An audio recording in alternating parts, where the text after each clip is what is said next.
eu já vou passar a palavra para o Dr. Marcos, e confesso que todos nós estamos bastante curiosos aqui hoje, né?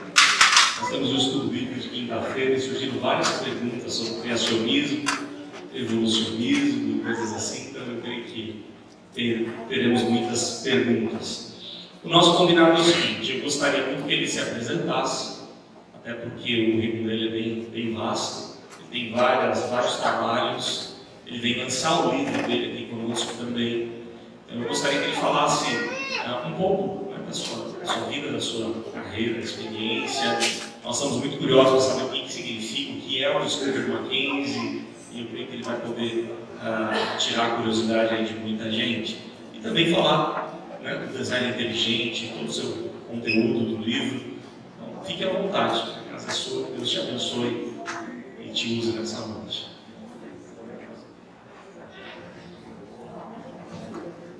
Boa noite. Casa cheia, que coisa boa, né? A gente fica pensando quando sai de casa, né? Fala, será que alguém vai lá me ouvir?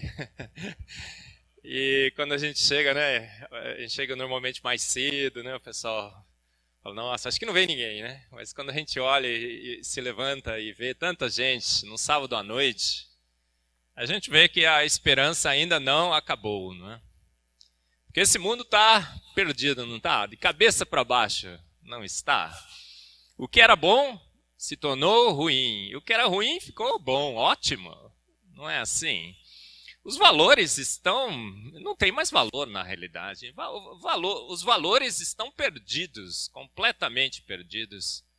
A gente não tem mais referência nenhuma. Então você é o que você quer ser, correto? Você faz o que você achar que é bom fazer. Então não há mais valores, não há referências, o mundo está de cabeça para baixo. A gente vive uma crise profunda, não é? Dia 7 vai ter as eleições aí, vocês têm acompanhado, não tem? Que coisa, não é? E o mundo não só está perdido, mas está dividido, não é? Os nossos jovens, então, estão o quê? Olha, o mal do século é o suicídio. A gente não ouve falar tanto, né? Porque não se deve fazer propaganda. Mas os meninos estão subindo em pontes e pulando, né? Outro dia estive lá em Vitória, né? Aí o menino falou assim, olha, esses carros que param aqui nessa ponte de vez em quando, para né? O menino postou na internet, no Face alguma coisa, não teve 5.000 likes, ele pula, não é assim? A gente está... Na Unicamp tem uma torre lá que o pessoal pula muito.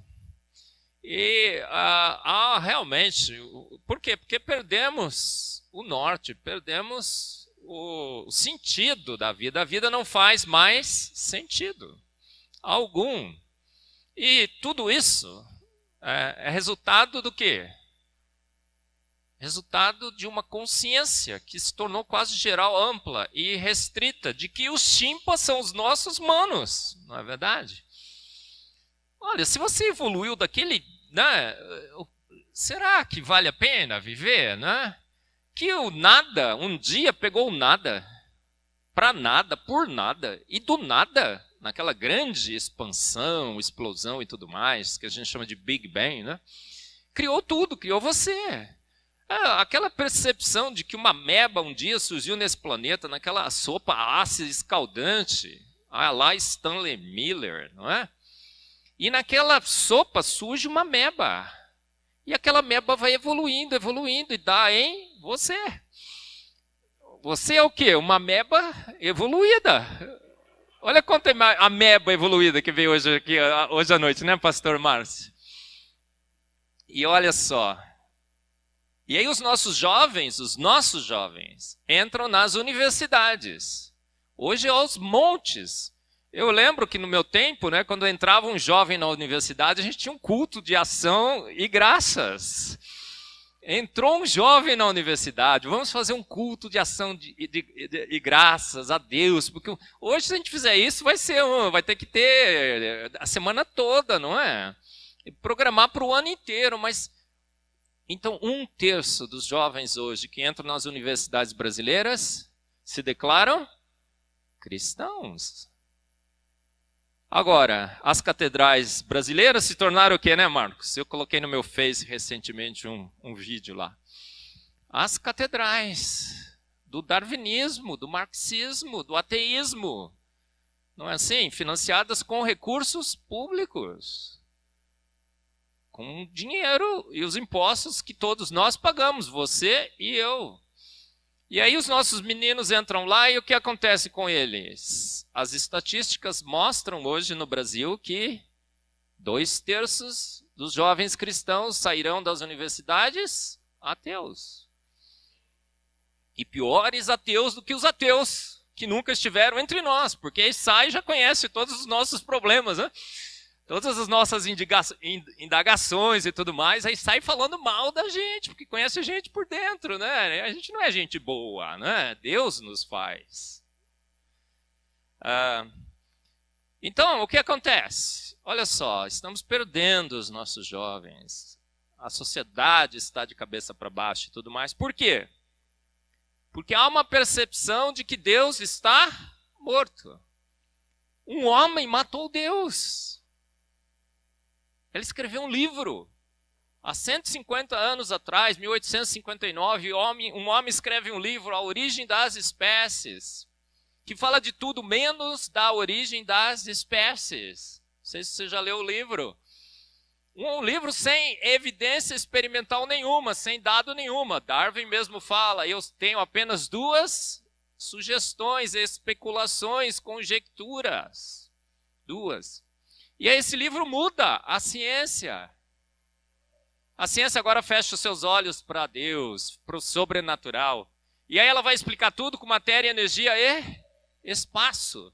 E aí por 150 anos a gente abandona Deus. Darwin matou Deus. A ciência comprovou que Deus é um delírio, é uma ilusão. Dawkins escreveu livros, não escreveu? Milhões de cópias foram vendidas no mundo inteiro. Pagam entrada para assistir Dawkins falar. Aqui é de graça, o senhor não cobrou nada, né, pastor? E aí, olha só que situação que a gente vive. Uma sociedade que cria uma percepção através da ciência que Deus está morto. Mas pode, gente, a ciência foi criada por...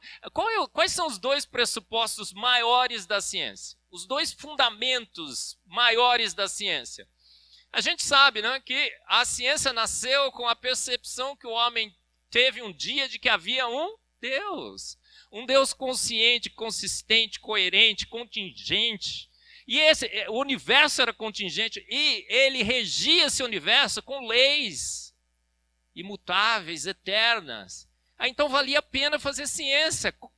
E o grande fundamento é que fomos feitos à sua imagem e semelhança, portanto temos a mente de Deus. E a gente vai poder entender talvez o que ele fez. E aí uma ciência que nasce com a percepção de que há um Deus, que fomos feitos à sua imagem e semelhança. Os grandes cientistas, Pascal, Boyle, Schrödinger, o pai da mecânica quântica, Boyle, o pai da química, ele pegava os seus recursos financeiros e comprava Bíblia, distribuía na África. Eu digo que ele foi um dos primeiros gideões internacionais. Não é? E aí, essa ciência agora...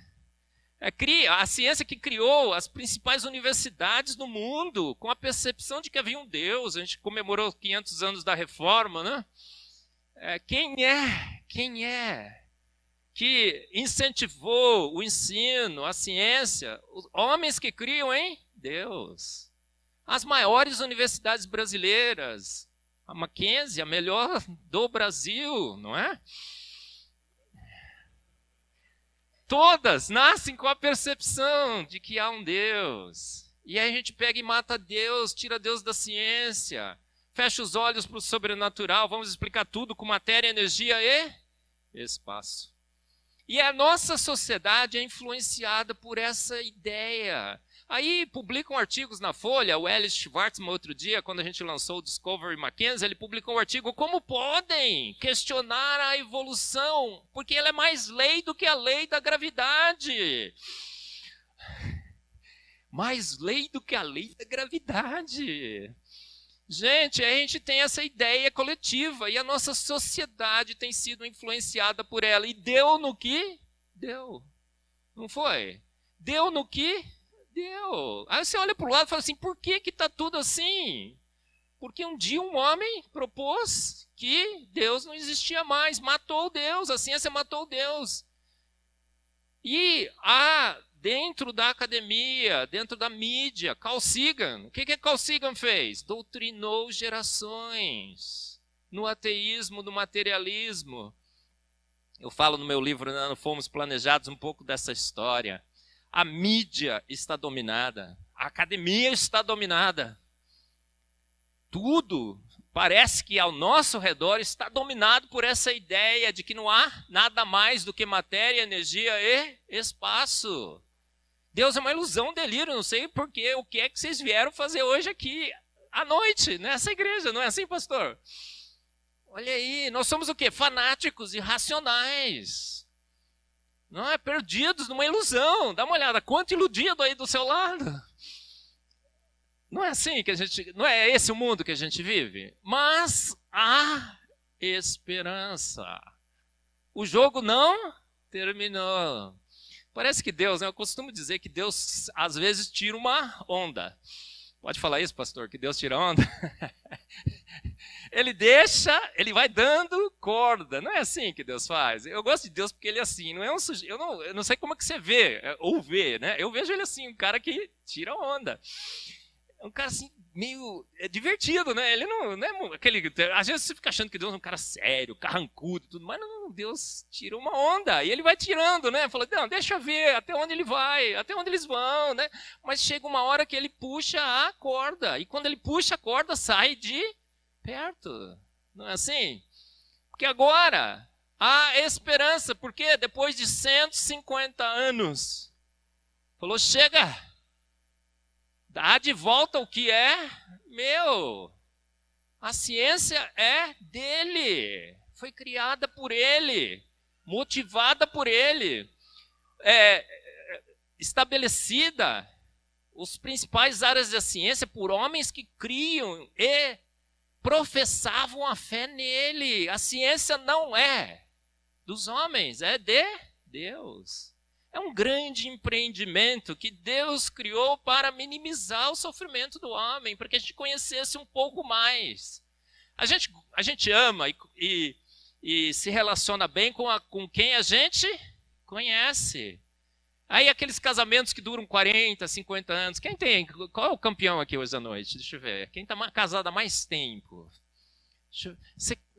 Ninguém quer falar, né? Quantos anos, irmã? 50, conhece todos os defeitos dele, não conhece? A gente ama e fica do lado de quem a gente conhece. A ciência nos permite conhecer um pouco mais sobre o nosso Deus. Amanhã eu vou falar, né? Os seus atributos invisíveis, o seu eterno poder e a sua divindade se vê claramente pelas coisas que foram criadas. Aí eu vou dizer que ele é um exibido e um exagerado, não é? Gente, há esperança. Ele puxou a corda e uma nova teoria surge, a teoria do design inteligente. Eu vou falar um pouco sobre ela hoje à noite aqui para vocês. E há uma contra-revolução no mundo inteiro, um grupo de malucos. Beleza. Conhece a música? Enquanto você se esforça para ser um sujeito normal e fazer tudo igual. Eu do meu lado aprendendo a ser louco, uma loucura geral, um maluco real, alguma coisa assim, né? Mas, gente, uns malucos beleza do design inteligente. Em 1993, em Pajero Dunes, na Califórnia, Philip Johnson se reúne lá e uma nova teoria científica é estabelecida, a teoria do design inteligente.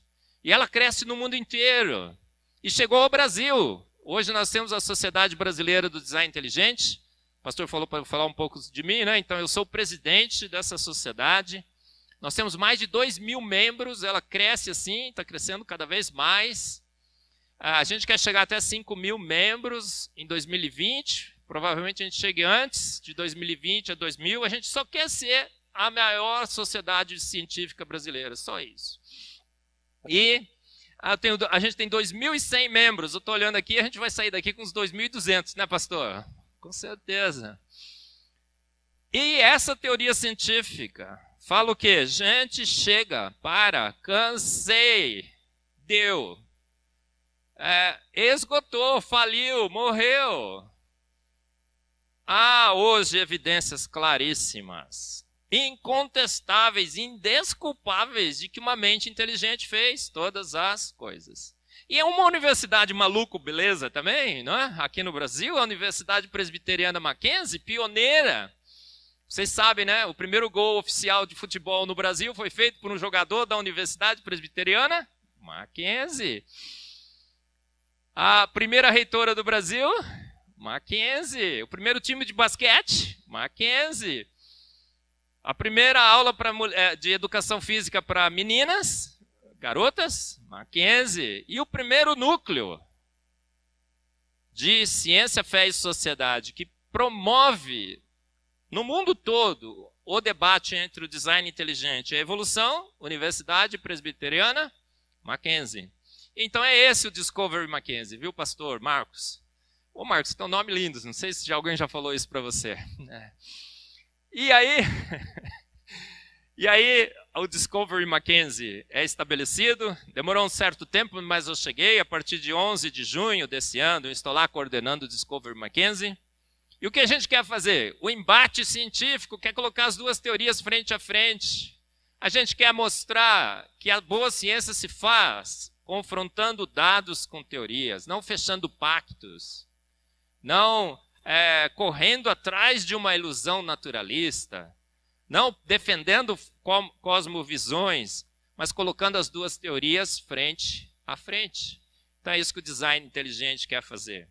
E ao fazer esse embate, a fazer essa análise, a fazer essa avaliação, o que o design inteligente fala? Gente, acabou, morreu. As evidências hoje são todas a favor do design inteligente. Evoluímos a la Darwin, os chimpas são os teus manos? Não, não há evidência nenhuma. Durma em paz, irmão. Você foi feito à imagem e semelhança de um Deus todo-poderoso. Feito do jeitinho que você é, para diversificar assim. Chimpa sempre foi chimpa. Não é? Humano sempre foi humano. Eu costumo brincar, no livro eu brinco, né? Tarzan sempre foi Tarzan, Chita sempre foi Chita, Jane sempre foi Jane. E conviveram juntos nesse planeta, sempre, continuam convivendo.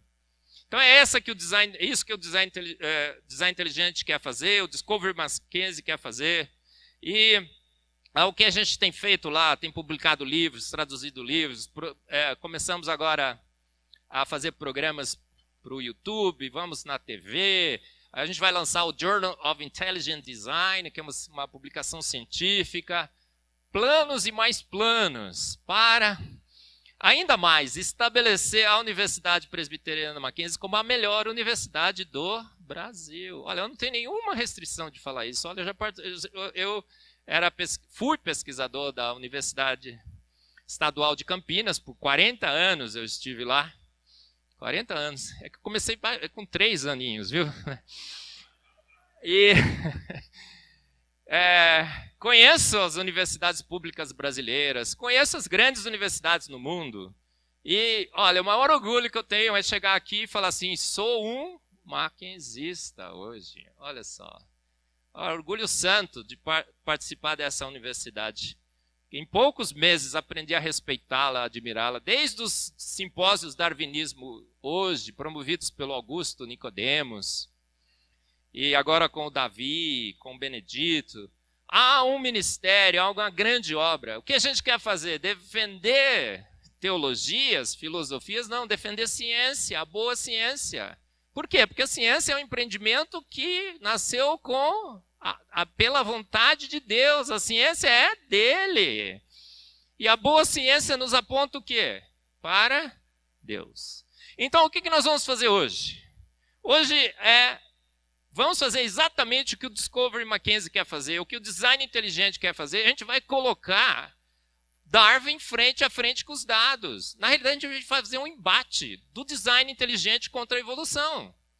A gente vai comparar com os dados. A gente vai fazer um jogo aqui, tá bom? Vai ter placar e tudo mais. Vai ter gol marcado. E no final a gente vai ver qual vai ser o placar final. Quem vai ganhar esse jogo, não é? E aí a gente vai jogar o jogo da ciência, fazer a boa ciência, fazer um embate científico frente aos dados. Então, sou eu que troco. Vamos lá, olha, qual é o título da palestra? Falei muito já na introdução. É Seguindo os Dados e Abandonando Darwin.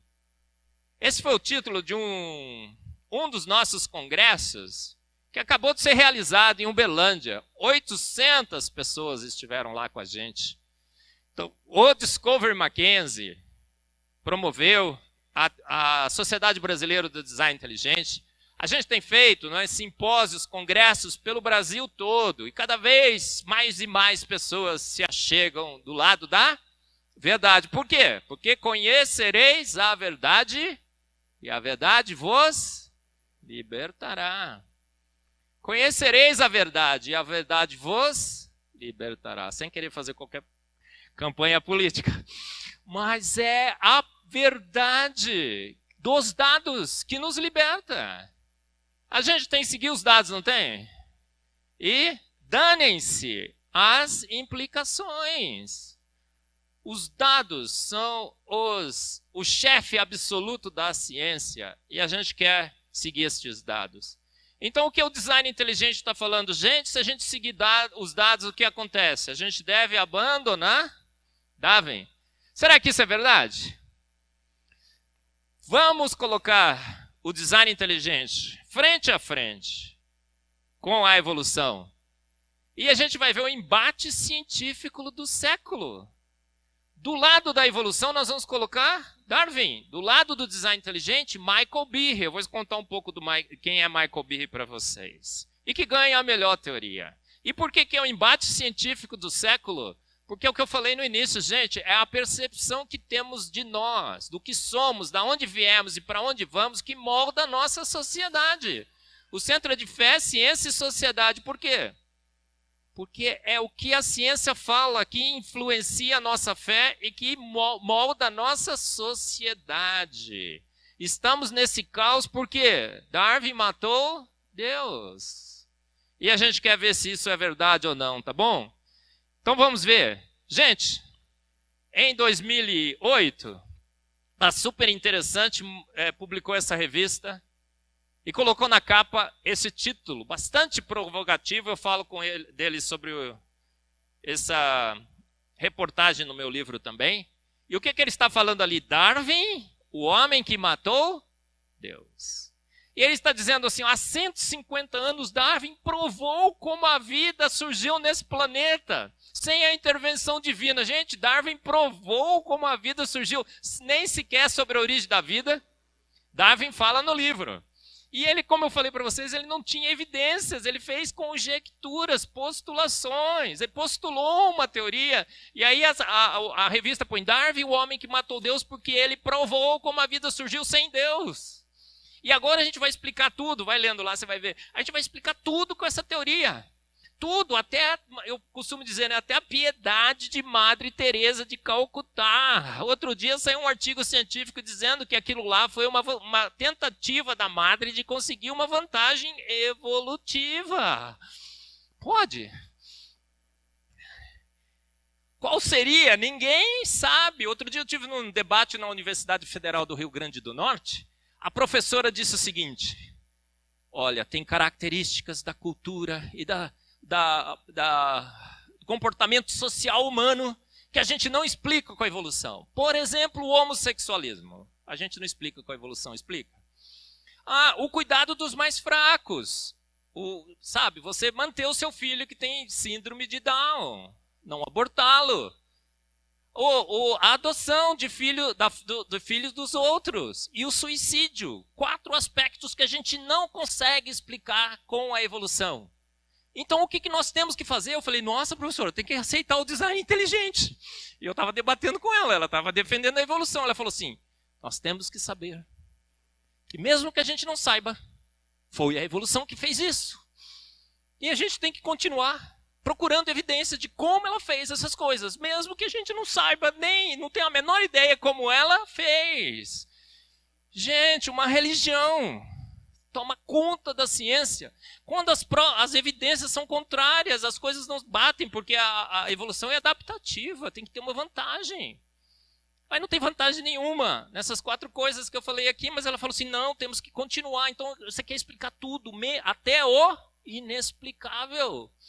Aí passaram a palavra para mim, né? Aí eu nadei de braçada, né, Marcão? Ah, não teve jeito.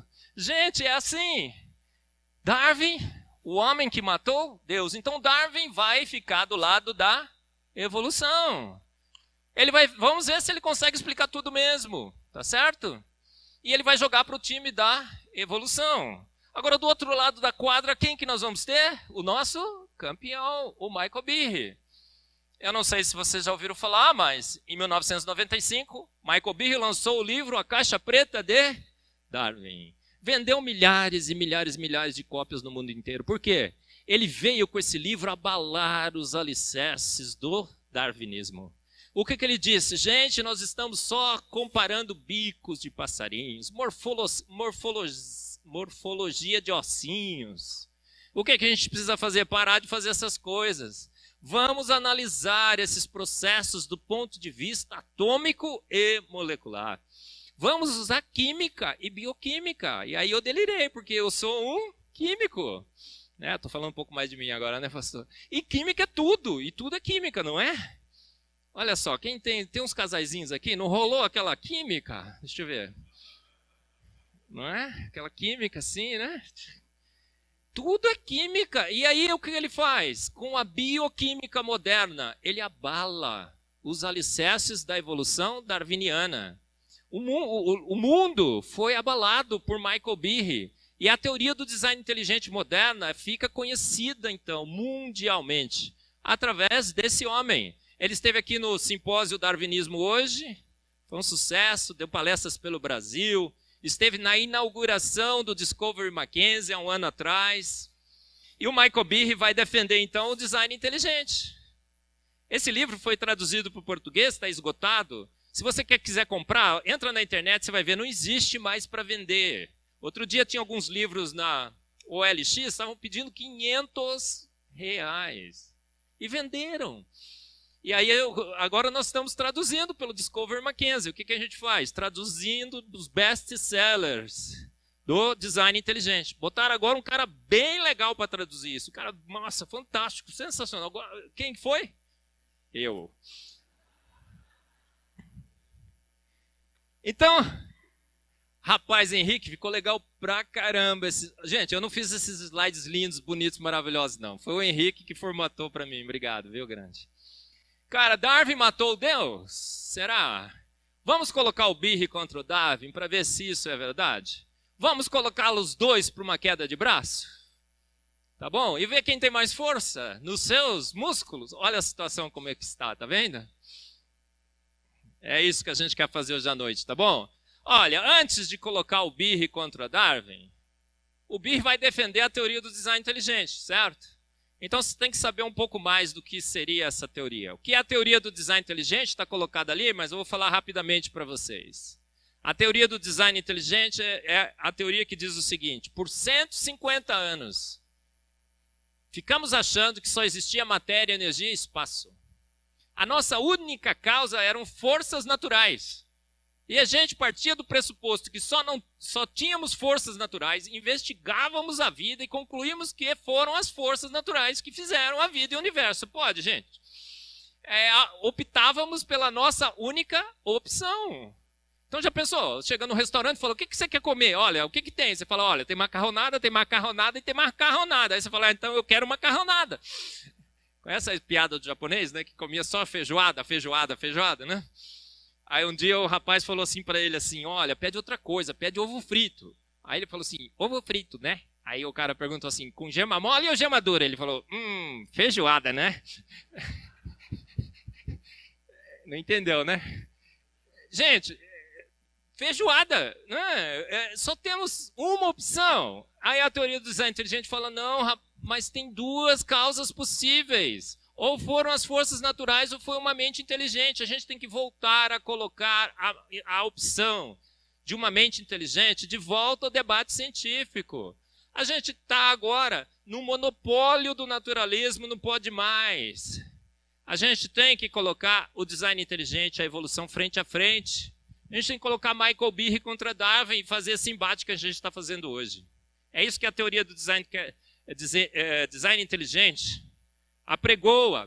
A gente tem que desenvolver metodologia científica que nos permita avaliar se uma mente inteligente realmente é a melhor inferência para o universo e para a vida. Qual é a metodologia do design inteligente? O que a gente fala sobre a vida e o universo?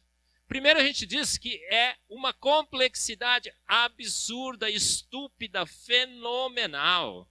Mas é só complexo? Não, é uma complexidade que não se pode reduzir, ela é irredutível. Então a vida foi feita pronta. Olha, a vida precisa de mitocôndrias, de ribossomos, de ATP sintase. Ela precisa das máquinas que corrigem e copiam o nosso DNA. Sem tudo isso, pronto, a vida nunca teria dado partida. Então há um nível absurdo de complexidade que você não consegue reduzir, eliminando a possibilidade de que processos naturais não guiados teriam feito a vida. A gente diz que a vida é baseada em informação arbitrária. O melhor de todos os códigos está dentro do seu DNA. Tem o código ASCII, não tem, pastor? Quem fez o código ASCII? Não, vou começar com o mais fácil. Quem fez o código Morse, pastor? O Samuel Morse. Quem fez o código ASCII, pastor? O Samuel? Não. Quem fez o código de barras? Quem fez o código de... Como é que chama aquele novo? QR Code. Uma mente inteligente que estabeleceu as bases do seu código com a sua inteligência. É um código abstrato, semântico, aperiódico, não obedece leis. Quem disse, não é, que a 100001 é a letra A no código ASCII? O cara que criou o código ASCII. Agora, o melhor de todos os códigos, o código da vida, quem fez? Uma mente inteligente. É um código zipado, encriptado, tem o overlapping genético, o splicing alternativo. Quem que trabalha nessa área sabe, não é? É um embaralhar de informação química absurda.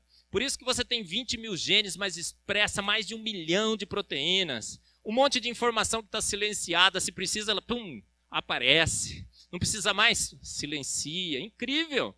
E a anteevidência genial. O que é anteevidência genial? Soluções para problemas futuros que foram providenciadas de antemão. Eu sempre dou um exemplo bem característico. No dia que o espermatozoide do seu pai encontrou o óvulo da sua mãe, o que aconteceu? Você sabe? Óbvio que não. Você teria que perguntar para sua mãe, né?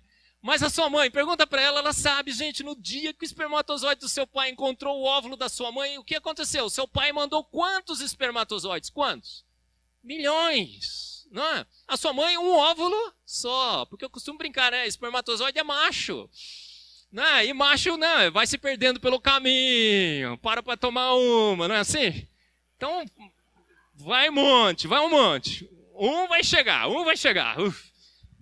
A fêmea não, né? Um só, né? Um só. Mas no dia que os espermatozoides do seu pai circundaram o óvulo da sua mãe, o que aconteceu, gente? Poderia ter perfurado mais que um, não poderia?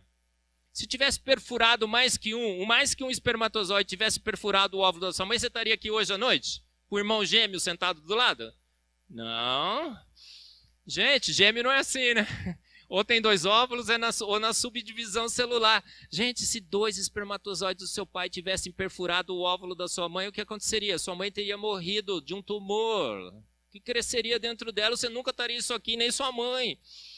Não é verdade? Mas o sujeito que orquestrou a vida num ato de antevidência para lá, de genial, falou, cara, vou ter que mandar muito, mas quando vai chegar muito e vai dar pau. E o que ele fez? Num ato de antevidência para lá, de genial, ele falou, cara, vou ter que colocar um sistema para que endureça o óvulo. Então, a partir do momento que o primeiro espermatozoide do seu pai perfurou o óvulo da sua mãe, fez o efeito crack. Conhece? Crack. Endureceu a parede do óvulo, fez até um barulhinho que sua mãe escutou. Pergunta para ela. Crack.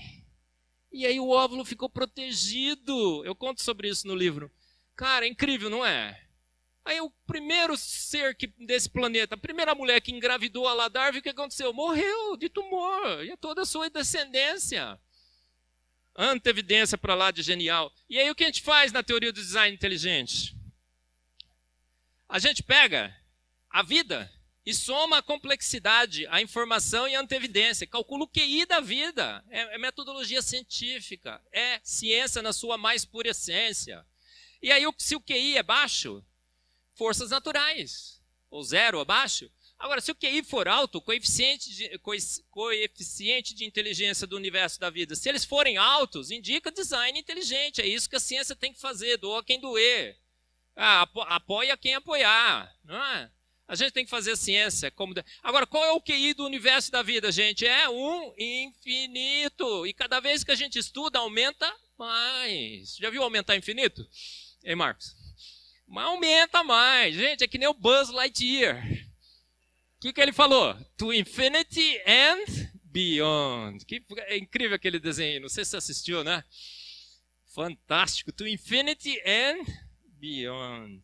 É um infinito. Agora, o que é evolução? Porque o Darwin vai ter que defender a evolução, certo?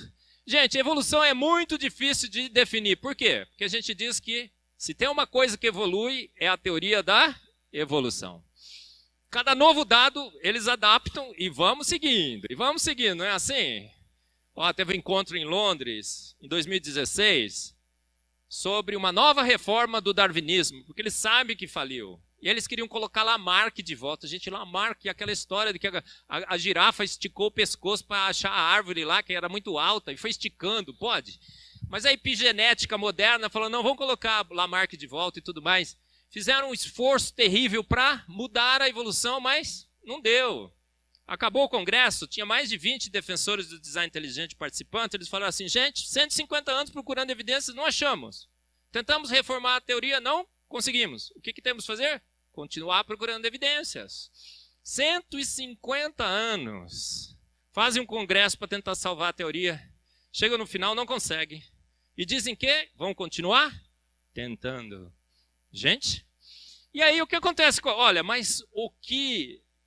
Evolução é o quê? É mudança com o tempo? Não sei o quê. Gente, evolução que nós vamos discutir hoje à noite aqui é aquele processo que pegou aquela ameba primordial e transformou em você. Ameba evoluída.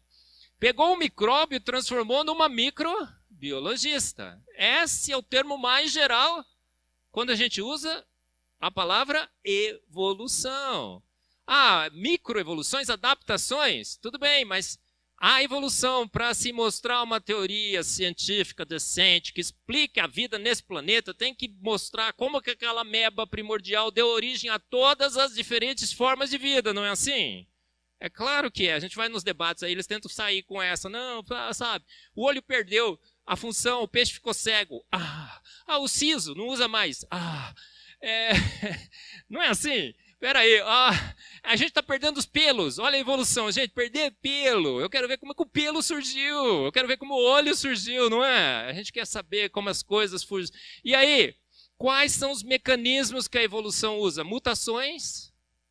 Gente, são erros. Bug, não é? Deu um bug no software. Erros, seleção natural e tempo. Essas mutações, às vezes, são duplicações gênicas. Aquela história de pegar 2 receitas de pudim, juntar e dar uma de feijoada. Ao longo de milhões e milhões de anos, as mutações foram agindo sobre uma duplicação de receita de pudim e no final deu uma de feijoada. É esse o mecanismo que a evolução assume. A gente ri, mas é. E seleção natural. Aquela santa, cega, acéfala, despropositada e desastrada, a seleção natural. E ela vai selecionando as coisas que são boas, deixando as outras para trás. E o tempo, tempo, milhões e milhões e milhões de anos, refinando tudo isso. Essa é a evolução que a gente vai colocar frente a frente com os dados, tá bom? Quais seriam os dados? O registro fóssil, o museu da vida. Se a gente quer começar bem, que comecemos pelo museu da vida, o registro fóssil. Porque você vai olhar naquelas camadas sedimentares e tudo mais, o que você vê? Formas de vida que parecem ser um registro de tudo o que aconteceu nesse planeta em termos de vida. E o que a gente acha no registro fóssil? Se Darwin estivesse certo, o que a gente deveria ver no registro fóssil? Formas rudimentares de vida na base. E a vida evoluindo, as diferentes formas transicionais, um aumento da riqueza da vida nesse planeta, não é assim? Se Behe está certo, designer é gente que faz, e faz bem feito, que nem o cara do Bamerindos, lembra? Gente que faz. Quando o Henry Ford quis fazer um carro, o que o Henry Ford fez? Ele falou assim, gente, propõe um pneu. Depois propõe uma direção. Depois propõe uma suspensão. Foi isso. Henry Ford pensou, elaborou, viu na sua mente como o carro dele iria ser, não foi? Com todas as partes funcionando e tudo mais. Ele foi lá e fez o carro, pronto. É assim que mentes inteligentes agem, não é? É assim que o design inteligente acha que a vida foi feita nesse planeta por uma mente inteligente que elaborou a vida, elaborou o universo na sua mente e as fez prontas. Fez a vida pronta, fez o universo pronto. Por quê? Porque a experiência que temos com mentes inteligentes quando fazem as coisas nos diz que é esse o padrão. Faz pronto. E aí vamos lá no registro fóssil. O que a gente vê no registro fóssil? O aparecimento explosivo de vida. Você vai nas camadas, não tem vida, não tem vida, não tem vida, de repente, bum! Quer que eu faça de novo o barulhinho? Não tem vida, bum! É uma explosão cambriana. Os principais filos aparecem prontos no registro fóssil. As formas intermediárias, elas não estão lá. Os elos perdidos continuam mais perdidos do que nunca. O número de formas, as mudanças transicionais não aparecem no registro fóssil. Há uma redução do número de formas básicas de vida. A vida está ficando cada vez mais pobre nesse planeta. A gente tinha os trilobitas, não tinha? A gente tinha os dinossauros, não tinha? Perdemos, olha que pena. Não sei se você acha uma pena, eu acho. O Nicolas também. Ele adora dinossauro, né? Meu filho, 6 anos. Você não gostaria de ter uns dinossauros por aí para você visitar no Jurassic Park? Que legal, né?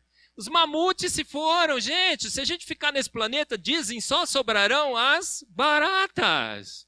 E as mulheres ficam todas desesperadas. Nossa, o mundo cheio de baratas.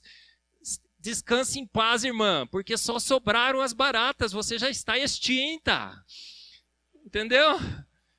E aí, gente, será que é verdade isso? Será que é verdade? Gente, a explosão cambriana.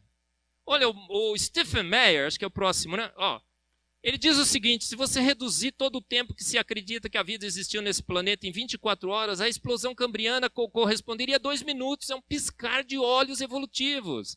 Deixa o santo da evolução sem tempo para fazer os seus milagres. Porque o São Tempo não é tão poderoso assim, né? Ele precisa do quê? De tempo. 2 minutos é um tempo curto demais. A explosão cambriana, acredita-se que ocorreu entre 6 a 10 milhões de anos, da escala evolutiva para produzir todos os tipos básicos de vida. Isso é um piscar de olhos. Impossível. Aí você vai olhar no registro fóssil. Existem animais assim incríveis, eu discuto isso no Fomos Planejados.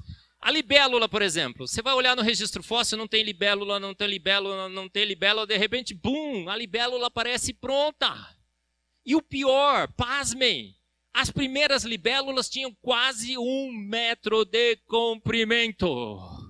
Você já imaginou isso? Entrar uma libélula aqui de 1 metro de comprimento? Que estrago, né, pastor? Mas tinham, está lá no registro fóssil. E aí você vai vendo que elas só vão diminuindo ao longo da escala geológica. Agora tem libélulazinha. Então isso é o quê? Involução. Aí elas aparecem prontas. E outro dia eu estava assistindo um documentário no Discovery. Eles estavam falando assim, olha as libélulas. Uma maravilha, um ápice da evolução darwiniana.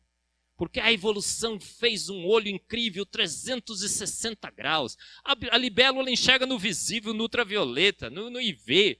Ela olha para o céu assim e tudo parece muito claro, a presa fica super nítida, ninguém escapa de libélula. Ela tem 2 pares de asas que ela movimenta independentemente, então ela faz qualquer tipo de acrobacia aérea. Você já tentou pegar uma? Ela faz assim, ó. Já viu, né? Cara, é muito melhor que os principais e mais elaborados helicópteros já criados pelo homem. E aí ele disse assim, e vocês querem saber? Porque a libélula aparece pronta no registro fóssil. Então vocês querem saber por que a evolução não mudou a libélula ao longo dos milhões e milhões de anos que ela habita nesse planeta? Eu peguei, gente, corri na frente da televisão, falei, quero. Fala aí.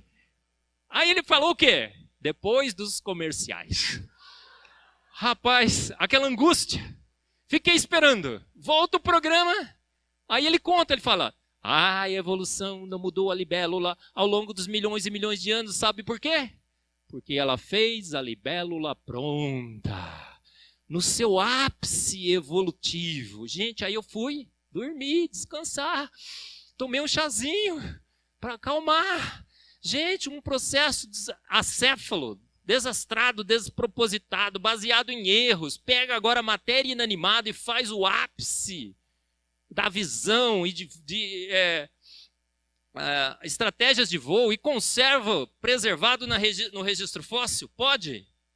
Aí a gente vai ver o quê? Dinossauro no registro fóssil, não tem dinossauro, de repente, bum, aparece o dinossauro pronto. E de repente, bum, ele é extinto. Gente, pergunta para o seu paleontólogo predileto qual é o ancestral do dinossauro na evolução. Não existe.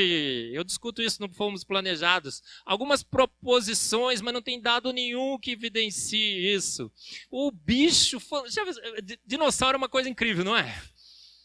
Tem 58 tipos básicos de dinossauros conhecidos. 58 cada... Você já viu cada um, né? O Nicolas vive pondo os 2 lá para lutar. Tem uns no YouTube, né? Você coloca lá. Cara, cheio de armas e tudo mais. Surge pronto no registro. A tartaruga. Gente, tartaruga é um bicho incrível, não é? Todo dia eu passei em cima, viu, pastor? Será que Deus perdoa? Passei em cima de uma tartaruga. Gente, e o que aconteceu com a tartaruga? Nada. Passei em cima com o meu carro, tá? Nada. Por quê? Aquele casco é um ápice de tecnologia, de engenharia civil. Aí você vai no registro fóssil, tartaruga, bum, acabou. A tartaruga aparece pronta. Gente, deveria ter um casquinho mais tabajara, não deveria? Algumas formas transicionais de um casquinho assim meio, né, ruinzinho, que foi melhorando, mas não tem, aparece pronta. Você aparece pronto no registro fóssil, os chimpas também. O Stephen Meyer escreveu esse livro, A Dúvida de Darwin. Como que há aparecimento explosivo da vida no registro fóssil testifica a favor do design inteligente. E testifica a favor da vida sendo feita pronta, por uma mente inteligente. Alguns entre nós ficam achando assim, não, Deus guiou a evolução, não é? Lenta, devagar, lenta, gradual e devagarinho, não tem? Gente, não faz sentido. Por quê? Não é padrão de mente inteligente. E o registro fóssil refuta isso. Ele fez, pronto. BIR 1, Darwin, 0. Finalmente o nosso jogo começou, né, pastor? O meu tempo está acabando, eu nem comecei o jogo ainda. Gente, a habilidade de fazer previsões. Toda boa teoria tem que fazer boas previsões, não tem? Vamos colocar BIR contra Darwin na habilidade das suas teorias de fazer previsões. Um dia disseram que o nosso DNA estava entupido de lixo. O DNA lixo, já ouviu falar, não é? Um dia falaram que a redundância do nosso código genético, porque são 4 letrinhas, não são? ATGC, Agnaldo Timóteo Gal Costa. Combinados 4, 3 a 3. Então dá 64 códons. Mas são só 20 aminoácidos. Gente, é um exagero. Aí falaram assim, não, claro, a evolução não tem necessidade de ser econômica. E ela exagerou mesmo. E falaram, que designer programaria o seu software para ter exagero? Nenhum mesmo. Então, se a redundância é redundância, ponto para Darwin. Se não é, ponto para BIR. Se tem lixo, ponto para Darwin. Se não tem lixo, ponto para birre. Por que teria lixo? Porque aquelas receitas de pudim que foram duplicadas, agindo a mutação lá, muitas delas não deu em nada, então acumulou em lixo. Que designer que entupiria o seu software com lixo? Nenhum. Então, se tem lixo, ponto para Darwin. Se não tem lixo, ponto para birre. Bad designs e órgãos vestigiais. Disseram que você tinha um rabo à la macaco, não disseram? O seu cóccix. Disseram que a sua amígdala não prestava. Quem tirou a amígdala aqui? Quem tirou? Quem extraiu? Gente, vai no Procon. Tiraram um órgão de extrema utilidade, não foi? Baseado numa teoria equivocada. O apêndice. Tem gente que vai operar o apêndice. Não operam mais, tá? Operavam. O seu dente do siso, tantas coisas, não foi? Então, se tiver órgão vestigial, ponto para Darwin. Se não tiver, ponto para birre. Vamos dar uma olhada? O DNA lixo é lixo? Disseram que 98% do nosso código genético era lixo. Já pensou? Você é tudo entupido de lixo? E aí foram fazer uma análise mais detalhada. O que aconteceu? No projeto ENCODE, no genoma humano, tem vários artigos, eu comento no livro. Concluíram o quê? Que o DNA era lixo? Tinha lixo? Não, o DNA lixo hoje talvez seja a parte mais importante do nosso software. Por quê? É um manual de usar a parte que codifica as proteínas. É meta-informação, é informação de como usar a informação. Então, há lixo? De jeito nenhum.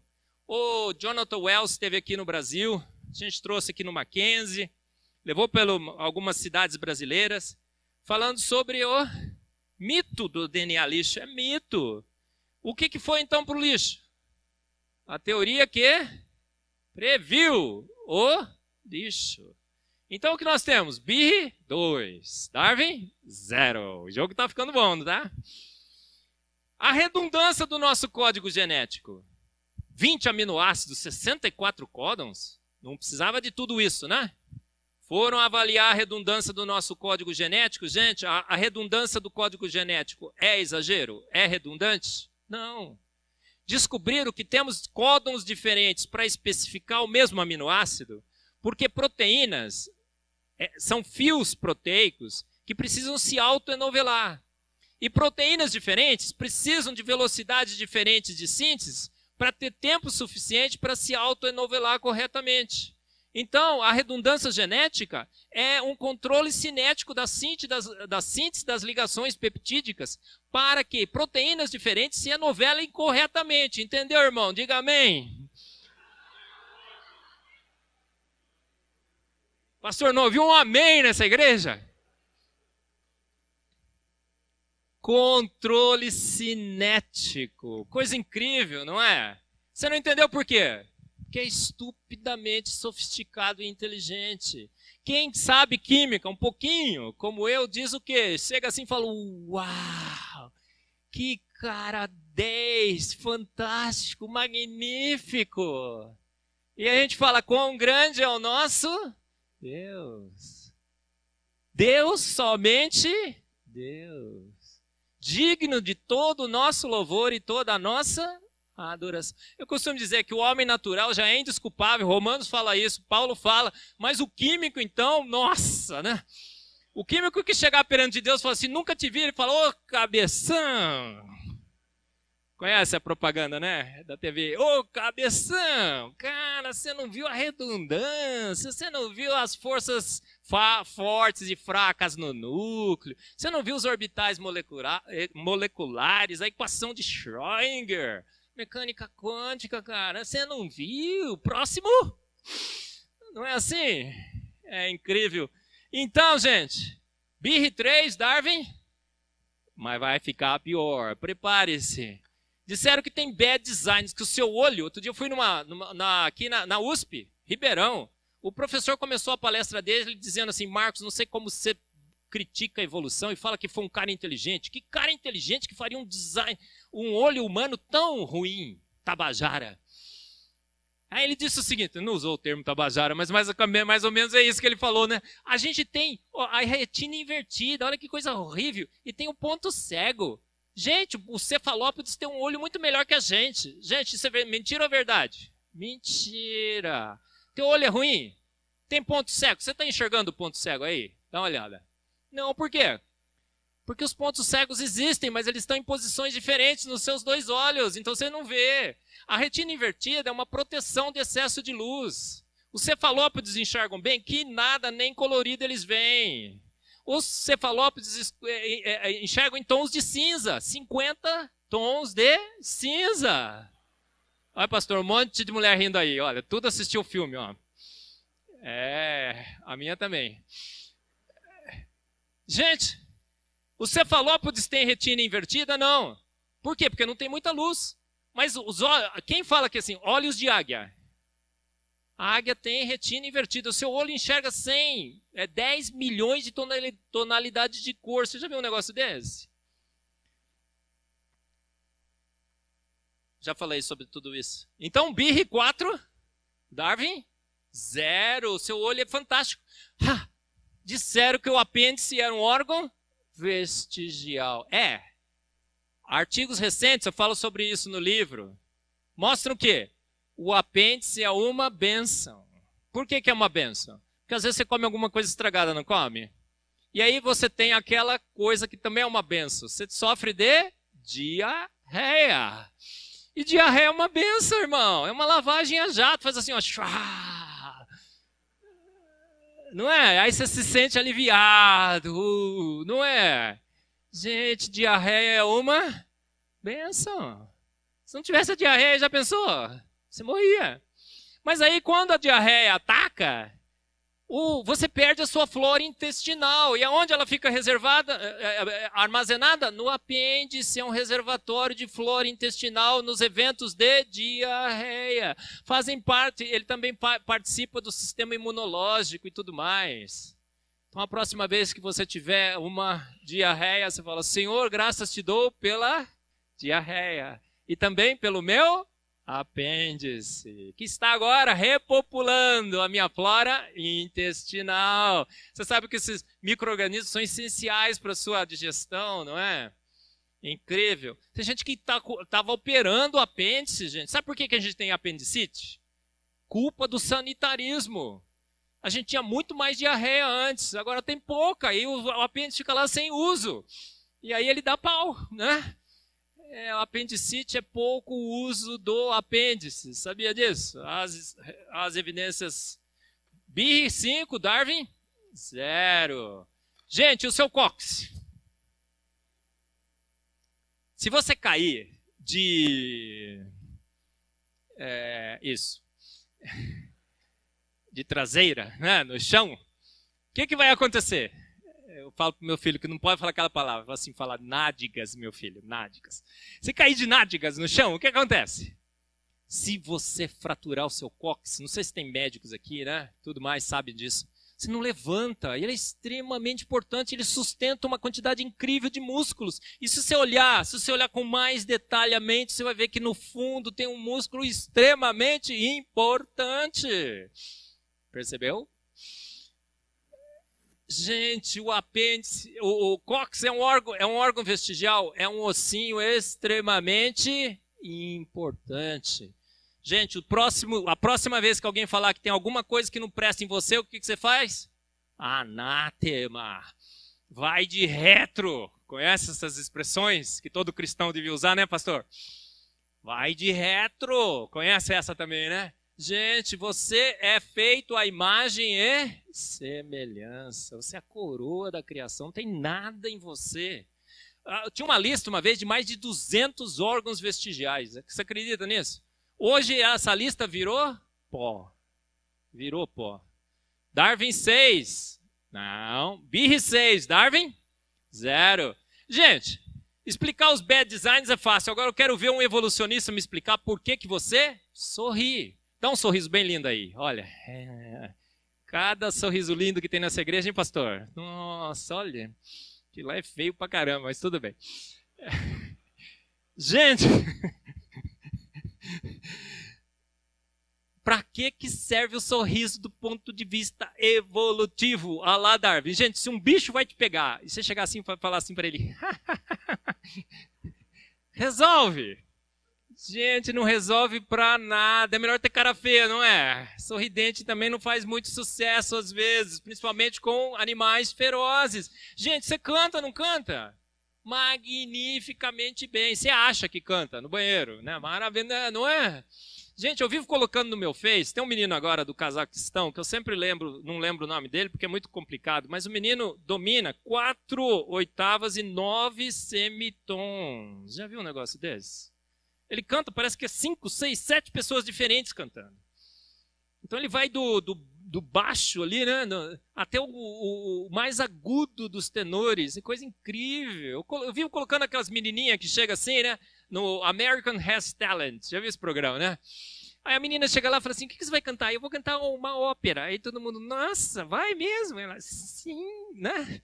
Aí a menina fica assim, começa a tocar a música, ele abre aquele vozeirão, todo mundo cai assim, né? Quase de joelho, todo mundo aplaude, o magnífico fala assim, humilha o chimpa, garota, humilha. Humilha o chimpa. Disseram que os chimpanzés têm a mesma capacidade intelectual de criança de 5 anos. Anátema! Vai de retro! Pode falar essas coisas aqui, pastor? Pode. O pastor autorizou. Vamos, gente. Que é isso? Eu ponho os moleques lá e falo, humilha o chimpa. Lembra o Suassuna? Falou assim, Onência, a mãe do Papa. É porque ele não apelou para a autoridade do Papa. Uma autoridade superior. A mãe do Papa. Nem se a mãe do Papa vier falar aqui que fizeram um prendedor, eu não acredito. Não é incrível? Cantor de ópera e tudo mais. Toca instrumentos. Para que tocar instrumento, gente? O menino nasce assim, aquele chinesinho já toca, né? É incrível. Birre 7, Darwin 0. É nesse ponto que eu tenho uma vontade de dar um golzinho para Darwin.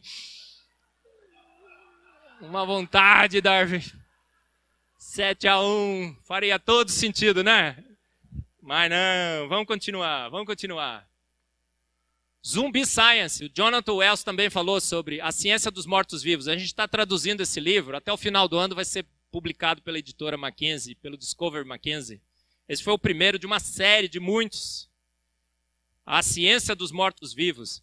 Como que as mariposas, a asa ficou mais escura? De Manchester? Sim, mas acabou a poluição, voltou para o normal, evolução 0. Mas colocam lá nos livros de biologia como Evolution in Action. Os tentilhões, eu falo no livro. Cara, mudou só o bico, a forma do bico dos passarinhos. Mas o tentilhão continuou tentilhão. Inclusive está hibridizando na ilha, está diminuindo o número de espécies. Por quê? Foi uma tremenda de uma extrapolação. E o filósofo Abelardo Chacrinha dizia, quem extrapola se trumbica. Quem lembra disso? Levanta a mão. Todos velhinhos, pastor, dá uma olhada.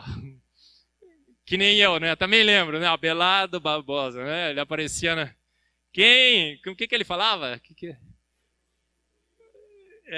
Quem não comunica. Os embriões de Haeckel, gente, é uma farsa. Isso aí foi forjado, continua nos livros de biologia. Eles são cada vez mais jovens, mais diferentes, deveriam ser mais parecidos. Isso é farsa, gente. O selacanto, 200 milhões de anos, teria sido extinto. E esse peixe era o seu tataravô. Olha a foto dele aí. Seu tataravô. Olha a foto dele aí. Tem gente que está rindo, pastor. Não sei porquê, viu? É ele, não é? Olha as patinhas mutantes. Ele saiu da água e começou a andar com essas patinhas. Gente, foram pescar. E fizeram o quê? Encontraram o seu tataravô nadando nos mares. O peixe continua igualzinho. Aí disseram, mudou de verde amarelado para amarelo esverdeado. O bicho, 200 milhões de anos intacto. Gente, a ecolocalização dos morcegos é a mesma dos golfinhos. Mas são espécies totalmente divergentes na árvore da vida. Gente, o mesmo milagre repetido igualzinho por um santo. Sem capacidade de memória, sem capacidade de antevidência, você crê nisso? Absurdo, né? Dinossauros foram extintos há 60 milhões de anos atrás, certo? Dinossauro, vou fazer. Ninguém quer falar certo ou errado, pastor, não sei porquê. Vou fazer a pergunta de novo. Dinossauros foram extintos há 60 milhões de anos atrás. Certo ou errado? Quem acha que está certo? Levanta a mão. Quem acha que está errado? Quem não acha nada, seu infeliz. Olha, um monte de gente que não acha nada. Gente, achavam que era 60 milhões de anos. Outro dia acharam um osso de T-Rex. O osso era grande demais. E o infeliz do cara que era responsável pelo transporte não sabia que o osso de T-Rex valia milhões. E o que ele fez?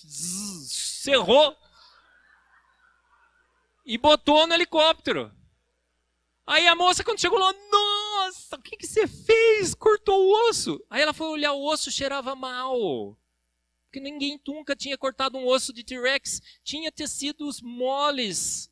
Mole, tinha... como é que chama? Colágeno. Fizeram o proteoma do dinossauro. Hoje tem mais de 40 artigos científicos na literatura de tudo quanto é osso de dinossauro. Estão cortando e estão achando tecido mole. E tecido mole em dinossauro quer dizer que eles foram extintos há poucos anos atrás. Milhares, não milhões. Aí agora tem um monte de gente querendo dizer que não. Conservantes conservaram proteínas por 60 milhões de anos. E tem um monte de gente entre nós que fica com eles. Por quê? Linkaram o nosso Deus com essa história, né? Agora eles estão defendendo 60 milhões de anos. Que proteína? Gente, quanto tempo demora uma proteína, as donas de casa, fora da geladeira? Dinossauro é peixe. Poucas horas. E você sabe o que são 60 milhões de anos? Começa a contar aí, ó. 1, 2, 3, 4, 5.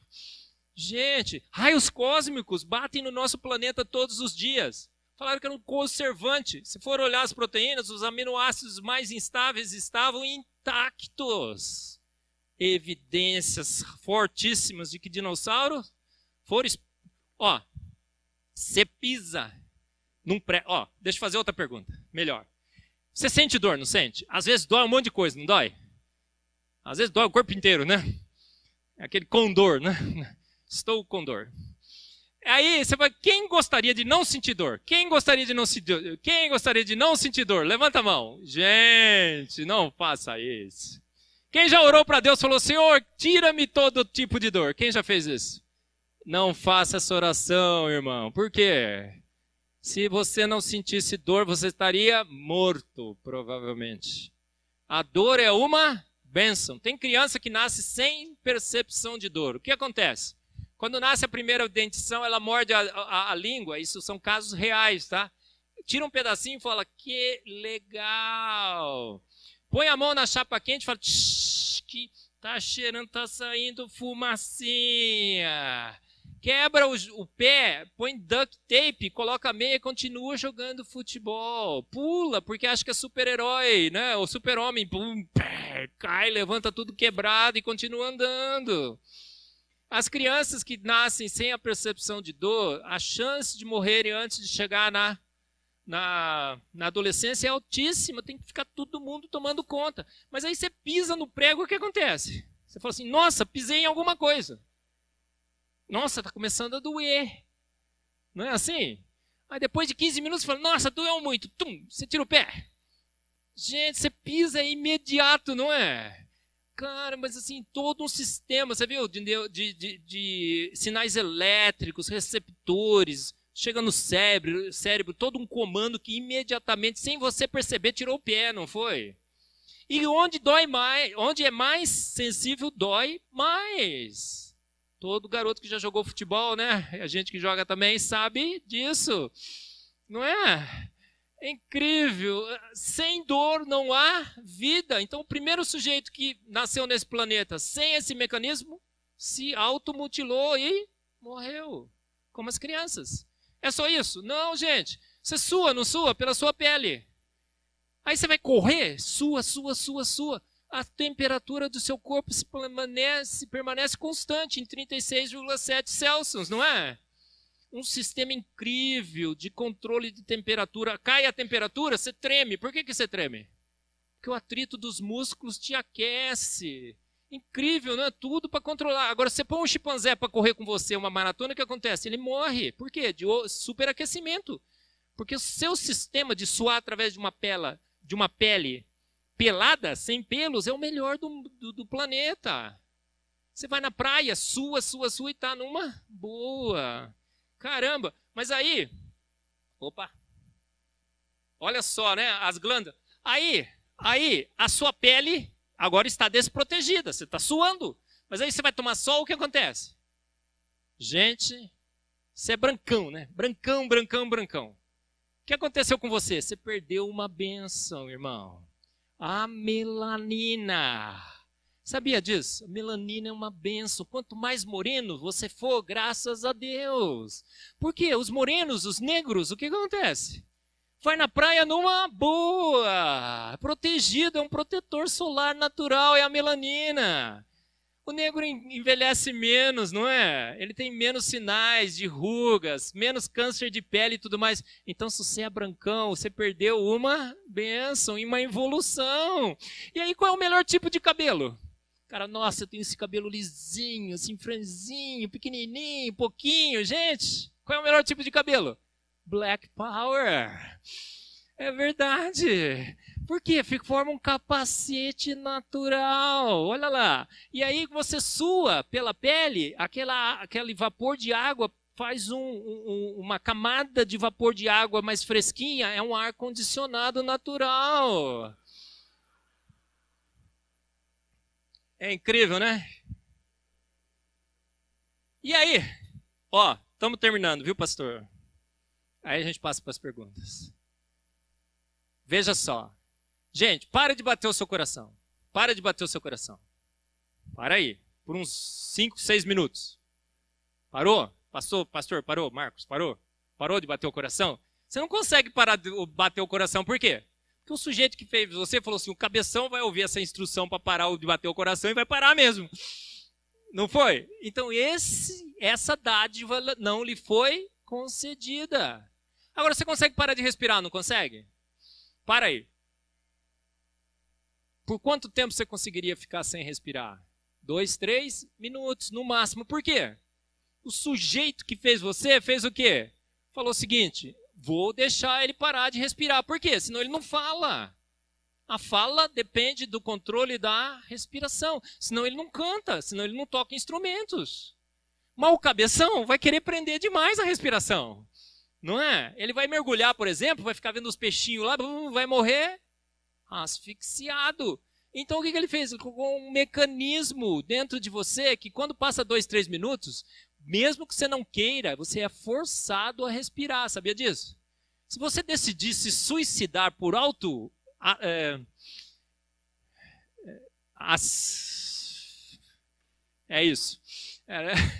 autossufocamento, vai, que eu não consigo falar outra palavra agora. Você não consegue. Você não consegue, porque seu cérebro fala, cabeção, né? Cabeção sempre. Para, cara, agora você vai ter que respirar, porque quem manda sou eu. Então, o primeiro sujeito que evoluiu a capacidade de controlar a respiração morreu asfixiado. Por quê? Deu um mergulho, prendeu a respiração, gente. É incrível, não é? Tudo controlado. Tem pássaro que voa. Eu falo isso no meu segundo livro, a gente escreveu o segundo.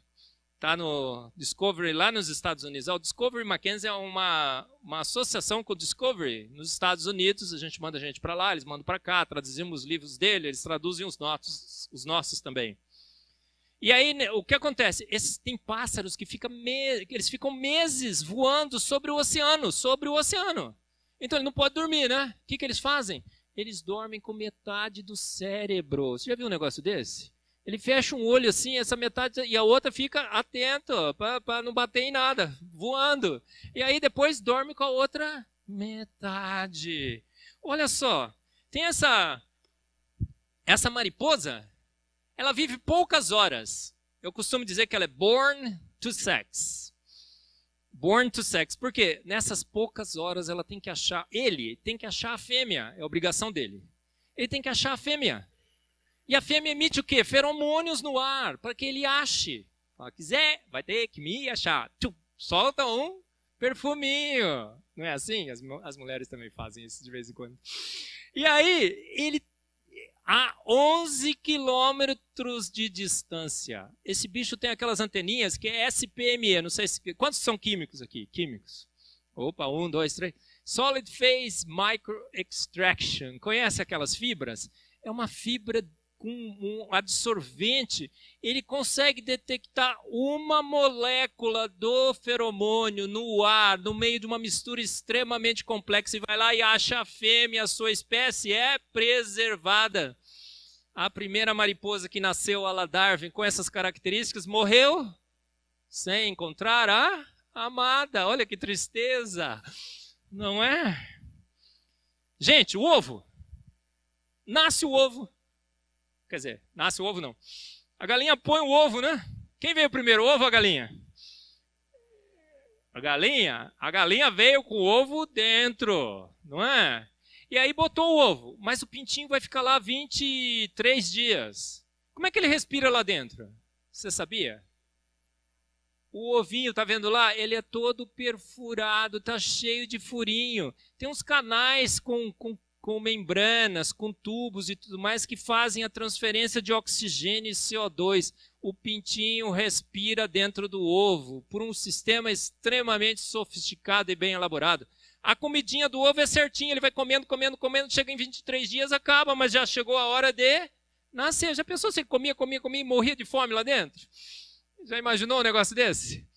E aí ele vai nascer, tem um biquinho que é próprio para cortar o ovo. Ele faz tic, tic, tic, tic, tic, tic, tic, tic, só serve para aquilo, aquele biquinho especial. É um cortador de ovo.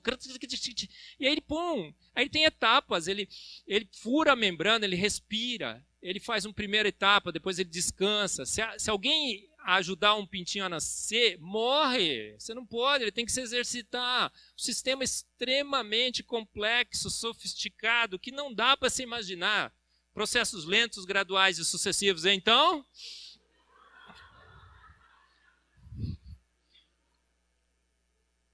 não sei se você tinha percebido, mas a gente tinha parado de fazer a contagem, né? Quanto estamos? Estamos em 15-0. Conclusão. Há uma revolução científica. Há esperança para a nossa sociedade. O dono da ciência tem reclamado a sua posse. Quero-a de volta. Para quem ela é de direito. A ciência. Há um embate. E o DI está ganhando? De goleada. Está vendo ali, né? Olha como é que está a situação. A gente só está esperando o juiz de Darwin terminar a contagem. 151, 152, 50, é uma das ilustrações do livro, tá bom?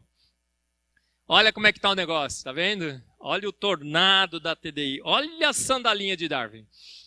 Ficou legal isso daí, né?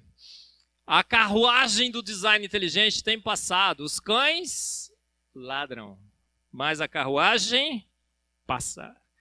A gente quer servir um homem? Servir os dados. Tá vendo o teórico do design inteligente ali? O único. Nada em biologia faz sentido senão a luz da evolução. Theodosius Dobzhansky uma vez disse isso, que é hoje um mantra sagrado na biologia. Nada numa área da ciência faz sentido senão a luz de uma teoria, de um homem. Mas teve um outro cara que falou um negócio diferente. Nada no universo e na vida faz sentido senão a luz do design inteligente. Quem é que falou isso? Cara legal, bacana, bonito, inteligente. Eu. Humilde também, que é uma coisa. Gente, TDI, www.tdibrasil.com. A sociedade científica que quer promover o debate. A gente não quer defender o design inteligente, a priori. A gente quer colocar as duas teorias frente a frente. Felice, tá? Entra na página, você vai ver como vai... tá tudo fácil lá, facinho. Tem um design inteligente na página também.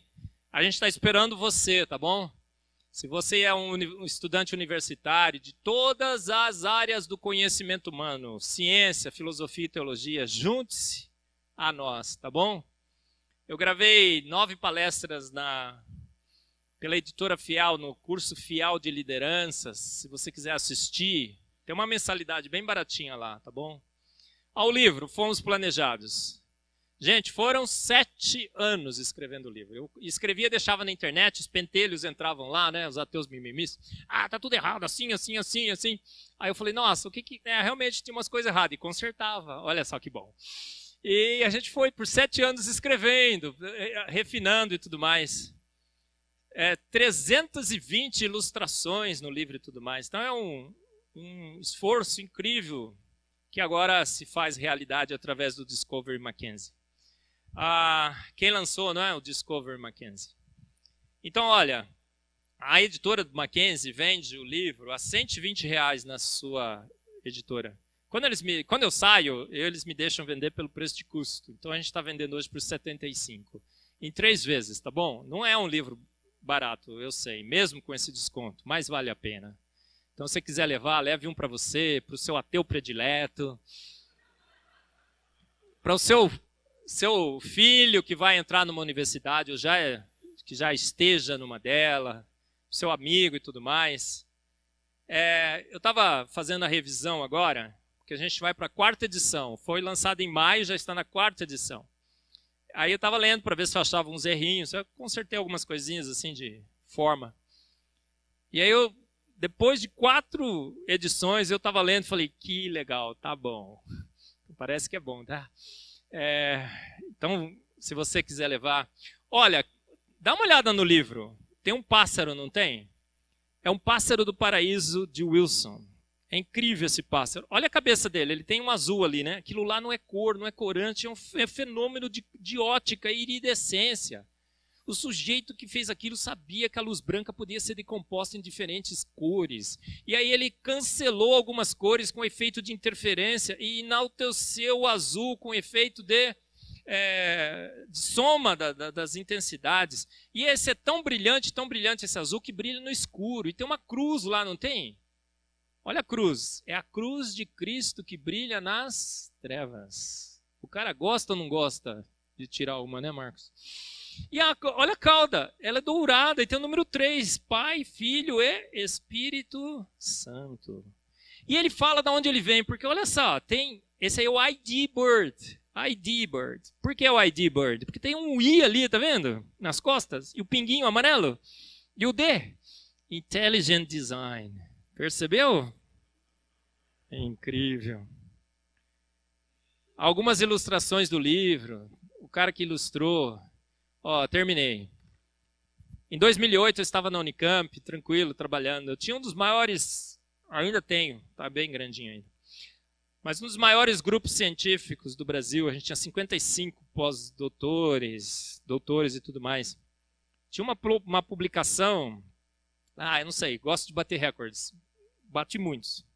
Era talvez o maior da química no Brasil, a maior da Unicamp e tudo mais. Estava muito contente fazendo minha pesquisa. Nunca tinha dado sequer uma palestra sobre design inteligente. Mas aí a super interessante escreveu essa matéria e pôs lá, Darwin, o homem que matou Deus. Aí eu fiquei bravo, eu conto toda a história no meu livro, como eu comecei a defender o design inteligente. Fui dar uma aula na Unicamp, no curso de Química Geral, para o pessoal de Engenharia de Computação.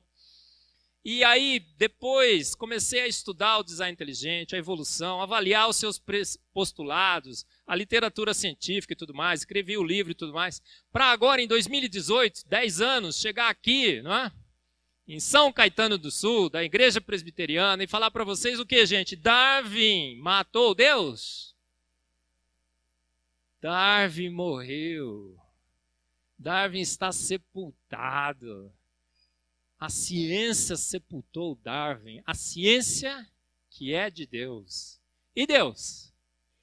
Deus continua mais vivo do que nunca. Um Deus eterno, invisível, mas real. Um Deus onipresente, onipotente, onisciente. Um Deus exibido e exagerado. Vem amanhã que a gente vai falar sobre isso. 2 novos atributos de Deus. Exibido e exagerado. Quase querem me excluir da igreja por causa disso, mas tudo bem. A esse Deus todo-poderoso, onipotente, onipresente, onisciente, seja então o nosso louvor, seja a nossa glória, seja o exercício da nossa ciência, seja a nossa fé, a nossa razão, seja os nossos valores, seja a base da nossa sociedade. Há um Deus que tudo fez e a quem daremos conta. A esse Deus toda a glória e todo louvor, ontem, hoje e sempre, eternamente. Amém. Muito obrigado, irmãos.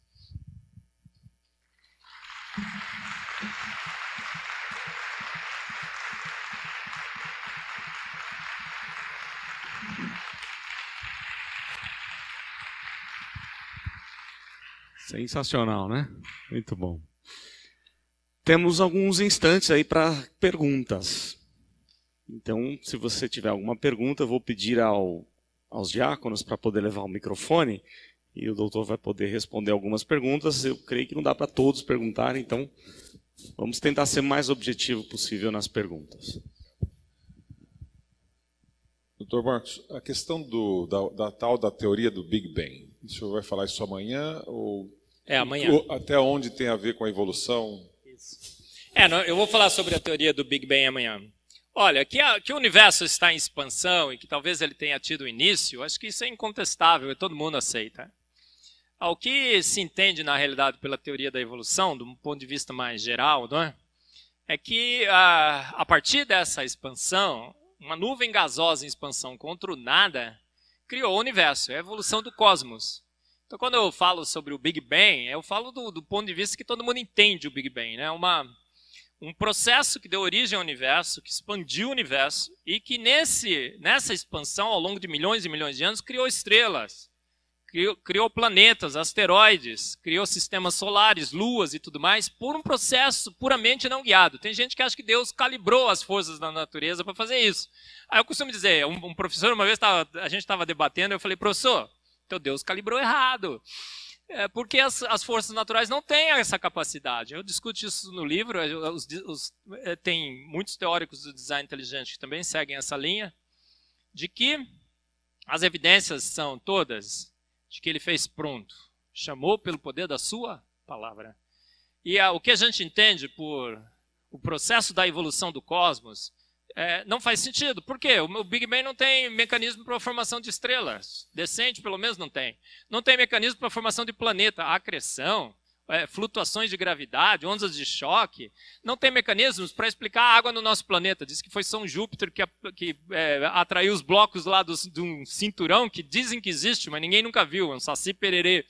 Ele não explica o sumiço da antimatéria, né? Metade do universo se perdeu. A matéria escura é outro saci pererê que precisa ser invocado. Então tem N problemas numa teoria. Ele fez pelo poder da sua palavra. Aí eu costumo dizer que a gente pode também ter uma indicação pelo como Cristo agia. Então Cristo chegou lá para Lázaro e falou assim, Lázaro, em milhões e milhões de anos, através de forças naturais, reverterei todo o processo e você será restaurado. Ele falou, Lázaro, sai para fora. E ele saiu pelo poder da sua palavra. É nesse Deus que eu creio. Um Deus que fala e as coisas acontecem. Jesus chegou lá com a água e falou assim, vou transformar em vinho. Por favor, me traga um almoxarifado, deixe pegar a receita. Foi isso. Não, ele chamou do nada a existência, porque disse que transformou água em vinho, né? Do ponto de vista químico, não foi isso que aconteceu, provavelmente. Ele adicionou a água o que faltava, antocianinas, fenóis e tudo mais. Então ele chamou essas moléculas e essas substâncias à existência do nada e adicionou a água, porque a água já tinha. Faltava álcool, antocianina, corantes, tudo, né? Que tem no vinho, naquele bom vinho, né? Que a gente aprecia às vezes, né? Deixa eu ver, pastor, quantos falaram sim aqui? Então é assim, né? O Big Bang do ponto de vista de que houve uma expansão, que o universo está em expansão, de que há um ruído de fundo, tá? Mas mesmo esse ruído tem extremos problemas, né? A homogenização do universo da temperatura, teve uma inflação. A inflação viola leis da química. Então a singularidade é uma figura mitológica. Nunca poderemos provar, é uma figura mitológica, que depois que cria o universo, ainda viola leis da física, porque faz o universo inflar acima da velocidade da luz. Então, o ser mitológico que faz milagres que violam leis naturais. Não dá para crer, né? Eu costumo dizer que quem não crê em Deus, Pondé falou isso outro dia. Tem vários filósofos brasileiros, né? Uns que estão na moda aí, né? O único que eu respeito e admiro é o Pondé. Ele vai nos nossos congressos e tudo mais, ele é do design inteligente. E aí o que ele fala? Quem não crê em Deus, crê num monte de bobagens. A gente fica crendo nisso daí, né? Põe Deus para guiar e tudo mais. Não faça isso, não.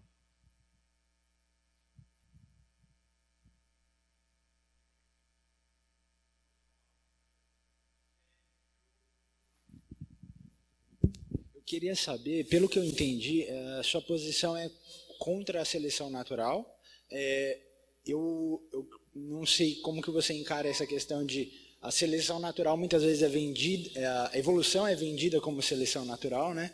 E então esse é um ponto, porque, por exemplo, um peixe que ficar submerso lá pode ficar cego numa região abissal e de repente isso, se você chamar seleção natural, dependendo do que você chama. Não. E a minha outra pergunta seria sobre a teoria da Terra Jovem, que me parece que qual que é a sua posição sobre isso? Olha, absolutamente não somos contra a seleção natural. Inclusive não foi nem Darwin que propôs, foi Blitz, é um criacionista, 20 e poucos anos antes de Darwin, já falava e já expunha os conceitos da seleção natural. A seleção natural realmente opera, eu falo sobre ela no livro. O problema são o poder que se coloca sobre a seleção natural. Darwin falou assim, não vejo limites para o poder da seleção natural. E ela tem extremos limites, né? O que ela faz? Dentro da diversificação natural da vida, às vezes ela favorece uma característica em relação a outra. Então, os negros na África tiveram uma preferência, por quê? Porque estavam mais resistentes. Aí você foi para a África, para a Finlândia, você não precisava mais de melanina, você perdeu a melanina lá. Mas agora um negro, quando vai para a Finlândia, tem que tomar suplemento de vitamina. E o finlandês, quando vem para o Brasil, tem que se plastificar, porque perdeu a bênção. Mas o que aconteceu? Foi só a seleção natural agiu sobre uma característica pré-existente. Então é óbvio que se você ganhar uma asa, você vai gostar, não vai? E a seleção natural talvez selecione você porque você se tornou alado. Agora, eu quero que você me explique, não porque a vantagem de ter uma asa aqui é óbvia. É óbvia. Então, a seleção natural fala assim, não, porque a vantagem apareceu, ela foi selecionada. É óbvio isso. É óbvio que um ser alado teria uma vantagem sobre outro que não é alado. Eu quero que você me explique como que a asa surgiu para a seleção natural poder ter selecionado. Então, a gente não é contra a seleção natural. A gente é contra os poderes ilimitados que ela não tem. E a gente é contra usar a seleção natural para tentar explicar como um dinossauro virou canário. E como um urso nadando de boca aberta virou baleia. Isso nunca aconteceu nesse planeta.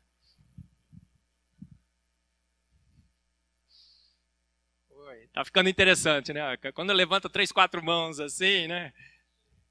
Sobre a Terra Jovem, né? Desculpa aí. Eu costumo dizer que eu sou o criacionista da pior espécie. Da pior espécie. Você quer apanhar, seja criacionista. Quer apanhar para valer de todo mundo, inclusive dos nossos irmãos, seja um criacionista de Terra Jovem. Agora, eu acho que a Terra Jovem é velha. No design inteligente tem gente que é da Terra Jovem, da Terra Velha. Tem gente que acha que o universo é velho, a Terra Jovem, e os outros é uma mistura. Faz alguma diferença? Eu acho que faz pouca, tá? Eu não tenho preferência nenhuma. Se for antigo, tudo bem. Se for novo, tudo bem. Agora, eu analisando os dados, as evidências, eu tenho umas coleções, vou escrever um livro uma vez sobre isso, um dia sobre isso. Eu sou um criacionista de Terra jovem, porque acho que as evidências são muito mais fortes a favor de uma Terra e de um universo jovem do que antigo. E aí eu vou olhar na Bíblia e está assim, porque em 6 dias criei eu, porque Deus que está falando, os céus, a terra e o mar e tudo que neles há, e no 7º dia eu descansei. Aí o cara fala assim, não, para Deus 1000 anos é um dia é 1000 anos, para Deus. E o versículo que se fala isso não é nem sobre a criação do universo. Está falando que Deus é longânimo. Então os caras forçam a barra. Não é? Aí, porque essa interpretação não veio com a evolução? Claro que veio. Um compromisso que a gente fez com o Ion Eras. Que é dia. Tem um documentário na Netflix. Is Genesis History? Assista. Está traduzido, fantástico. Que ele discute isso. Então eu sou um criacionista de Terra Jovem. Por quê? Eu gosto? Não, porque eu acho que as evidências são... Agora, se chegar lá Deus e falar assim, estava errado, Marcos, você era velho, eu falo, legal.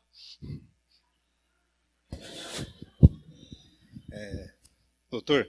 Oi. os processos, datação, os equívocos, interpretações, que no caso entra a Terra Jovem. Datação, gente. Eu vou dar um exemplo que é muito didático. No meu livro eu vou pôr esse exemplo que outro dia eu escutei e achei fantástico. Tem-se um copo com água e está gotejando água nesse copo. Olha, um copo com água, está gotejando água nesse copo. Chegam para um cientista e perguntam: cientista, há quanto tempo está gotejando água nesse copo? O que o cientista pode dizer sobre essa pergunta? Absolutamente nada. Por que absolutamente nada? Porque ele vai perguntar para o cara, mas quanto tempo faz... quanto tempo não, porque essa é a pergunta. Quanto de água tinha no copo no início? Eu não sei. A taxa de gotejamento sempre foi a mesma? Não sei. Pode ter sido mais intensa, menos intensa. Então, não há como, do ponto de vista científico, de nós termos um método de datação confiável. Então, convença-se disso. Então, quando falo que é absolutamente certo, fala anátema. Né? Lembra? Né? É mentira. E aí, você tem que fazer pressupostos. Aí, o cientista fala assim, tá, vou presumir que o copo estava vazio e que a taxa sempre foi a mesma. E calcule e te dá a data se você crê. Gente, quantas coisas podem ter acontecido, não podem? Dataram os dinossauros de 60 milhões de anos, acharam tecido mole neles. Há algo de errado, algo de muito errado, que não está nada certo nos métodos de datação. Eu não aposto sequer um centavo em nenhum deles. Carbono 14, eu sou um espectrometrista de massas. Tem uma professora que é especialista nisso. Outro dia eu assisti uma palestra dela. Muita minha amiga, inclusive. Aí ela falou assim, olha, antes de começar eu queria colocar os problemas que nós temos com datação de carbono 14. Olha, a gente tem que presumir isso, tem esse problema aqui. A intensidade é 10 a menos 12 do inicial, não sei se você sabe. Você tem que assumir que o ciclo de carbono na Terra sempre foi igual, que a incidência de raios cósmicos sempre foi igual. Aí ela foi falando, acabou a palestra dela, eu fiz uma pergunta, falei, é Kelly, que ela chama. Falei, Kelly, eu tinha dúvidas sobre datação com carbono 14. Depois da sua palestra, eu tenho certeza que isso não funciona. Por isso que fazem datação do Santo Sudário, dá tudo data diferente. Tem um grupo nos Estados Unidos que tira onda com essas datações. Pega a mesma rocha, quebra em frasquinhos diferentes e manda para um monte de laboratório. Cada laboratório dá uma data diferente. Então, os cientistas são desonestos? Não. Eles fazem mal feito? Não. Eles fazem bonitinho, eles creem piamente que aquilo está certo. Mas eles partem de vários pressupostos que não são pressupostos confiáveis e cientificamente verificáveis. Então esquece, não vai se basear... um método de datação eu sei que funciona. Tecidos moles se degradam rapidamente no meio ambiente. Dinossauro tinha tecido mole. Dinossauro foi extinto há poucos anos atrás.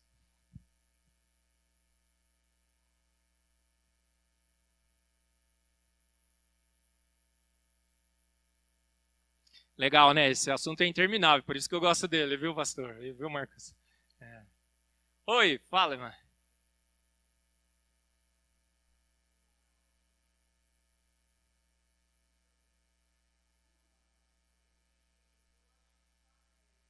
Quando vai acabar isso? Você acha que tem possibilidade de um dia acabar? Porque você vem com uma teoria, eu acho que para eles também você é mais uma teoria. Porque eu acho que o cientista deve pensar que é loucura. Como assim foi criado por uma palavra? Também é absurdo. Acho que do lado deles é um absurdo pensar se a gente não olha com um olhar de fé. Para mim é fácil acreditar no que você está falando. Eu gosto de ouvir você falar. E eu acho que para nós é mais fácil. Mas para quem lida com o racional e eles defendem essa teoria, penso que um dia acaba se a gente não pensar no aspecto espiritual. Eu acho que nunca vai acabar. Primeiro porque a ciência é a cultura da dúvida. Certezas tem políticos e religiosos. E institutos de pesquisa. A ciência, como disse uma vez um dos seus maiores filósofos, tentando lembrar o nome dele, famosíssimo, esqueci agora. A cultura da dúvida. Duvidar é preciso, então a gente nunca vai ter certeza. E a gente sempre... Porque assim, a gente sabe que existe uma verdade absoluta, mas a gente nunca sabe se a gente chegou nela. E a gente tem que continuar investigando. É loucura se imaginar o design inteligente? Não é. Não é. Porque várias áreas da ciência trabalham com metodologias e assumem design inteligente. A pesquisa de extraterrestres é um caso específico, bem claro. O programa 7 fica lá com algoritmos procurando inteligência no espaço. Por que não se pode procurar inteligência no espaço, cientificamente, e não se pode procurar e achar inteligência na Terra? No espaço pode, na Terra não pode. Eu comento sobre isso no meu livro, né? O dia que acharem um ET, vão desligar os equipamentos, vão continuar procurando, porque procurar é engraçado, achar não é? Então, as ciências forenses, a arqueologia, todas trabalham com metodologia de identificar uma mente inteligente. Então, não vejo esse problema não, tá? Não é um problema de cientistas acharem que a sua ciência foi corrompida. É seu gosto que foi corrompido. Foi o seu naturalismo. Foi uma maneira enviesada de fazer ciência. Então, a boa ciência não tem problema nenhum com design inteligente. A gente tem que voltar a fazer boa ciência. Como os pioneiros, os pais da ciência. Boyle, Pascal, Faraday e tudo mais faziam que tipo de ciência? A ciência do design inteligente. Eles eram todos defensores do design inteligente. Então, o problema não está na metodologia científica que não aceitaria o design. Está no gosto e no naturalismo e no preconceito da ciência que a gente faz hoje. Tá bom? E quando isso vai acabar? Não vai acabar nunca. Nunca. Por quê? Porque Deus também não dá muita folga, né? Deus também ele gosta de tirar uma, né, pastor? Acho que ele nem vai me convidar mais para vir amanhã. Vai cancelar. Mas também Deus não vai passar o filme, né? Outro dia eu estava numa palestra de um evolucionista teísta, ele falou, tenho certeza que Deus guiou a evolução, e vocês vão ver que nós vamos passar o filme lá. E eu falei assim, nossa, vou estar sentado do teu lado. E assim, Deus não passaria o filme, né? Eu acho que a fé é, lógico, baseada na razão, nas evidências. Mas você tem que exercer a sua fé também, baseada nas evidências, mas não em certezas absolutas, né? Então, essa dúvida, ela vai continuar até a volta de Cristo, não tenho dúvida. Só que a gente vê hoje que o embate e o debate voltou à academia. Porque antes, 150 anos foi um monopólio, foi um consenso, isso não é bom, não é? Ok, boa noite, doutor. Fazer só uma pergunta. Recentemente, acho que foi pela Califórnia, surgiu que no DNA humano havia a composição do numeral bater com o hebraico. Isso é verdade ou foi só uma... Sim. Inclusive, no lançamento do Discovery Mackenzie, a TV Record, com Domingo Espetacular, como é que é o nome do repórter? Não, o Paulo Henrique fez, mas quem fez a reportagem mesmo? Mas acabou meu fosfato, né? Falei demais. Eles fizeram uma reportagem de 11 minutos sobre o Discovery Mackenzie, sobre o design inteligente, passou em horário nobre da TV. Sabe, se a gente tivesse que pagar aquilo, pagaria o quê? Não sei, quem sabe calcular 11 minutos no Domingo Espetacular. 4 milhões de pessoas, estima-se, que viram o programa. Depois ainda está no ar, e a estimativa é que 20 milhões assistiram depois. Então, 25 milhões de brasileiros conheceram o design inteligente naquela reportagem. Foi fantástico, foi super bem feita. E essa coincidência de números com letras realmente existe, você pode encontrar. Mas eu acho que não é uma boa evidência, porque não é a melhor evidência. Não é que não, por quê? Porque pode ser uma coincidência. Então, as evidências fortes é que apontam só para uma direção e não para outra. Então, pode ser uma evidência. Agora, você quer encontrar assinaturas no DNA? Lê o livro, Fomos Planejados. Tem evidências muito mais fortes. Tem assinaturas muito mais claras. Aí o cara disse assim, né? Deus devia ter escrito assim na célula, made by God. E resolvida a questão. Cara, mas ele escreveu em inglês, quem não sabia inglês não ia entender, né? Ele escreveu de uma língua universal, assim, com beleza, perfeição, simetria, genialidade, que você vê no DNA de uma forma absurda. São assinaturas e mais assinaturas. Ele trocou no DNA a timina por uracila.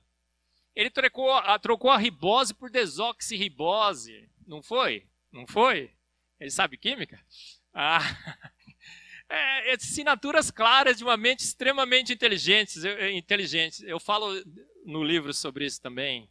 Aí essas evidências são fantásticas. Como aquela proteína que tem forma de cruz. Pessoal, nossa, tem forma de cruz. Eu não uso nas minhas palestras. Por quê? Porque proteínas têm diferentes formas. E eventualmente poderia ter uma forma de cruz.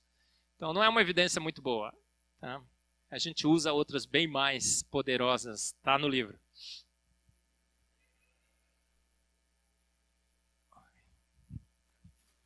Só mais uma pergunta, pode ser?